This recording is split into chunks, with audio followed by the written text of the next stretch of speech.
ইঞ্জিল চলে গেছিল হিলিতে, ইঞ্জিল আবার ব্যাকে আসে এখানে পাই, এই হলো বগি সহ এখানে ইঞ্জিল লাগাতে যায়, এই ধাক্কা লাগার ফলে স্প্রিংটা খুলে গেছে।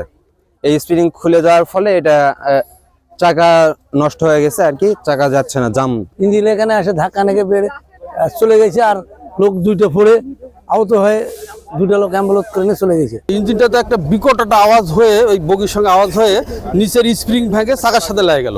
আর গেটের সামনে 2-3 জন দাঁড়িয়ে ছিল, ওরা ওখানে ব্রিজ ছিল, ওই ব্রিজ দিয়ে পড়ে গেছে। পড়ে যাওয়ার পরে কিছু লোক ওদেরকে হাসপাতালে নিয়ে গেল।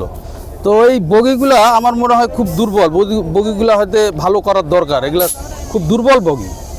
কারণ এটা ওই জনগণ কিন্তু একটা বিরাট একটা মানে দুর্ঘটনার হাত থেকে আর কি বাঁচে গেল। এখন হচ্ছে টিএক্সআর এর লোক আসলো, ওনারা দেখলো, অবজার্ভ করলো, অবজার্ভ করে আমাদেরকে হচ্ছে 10 কিলো স্পিডে হচ্ছে ট্রেনটাকে হচ্ছে আপনার সামনের দিকে হিলি পর্যন্ত আর কি আপাতত যাওয়ার পারমিশন দিল।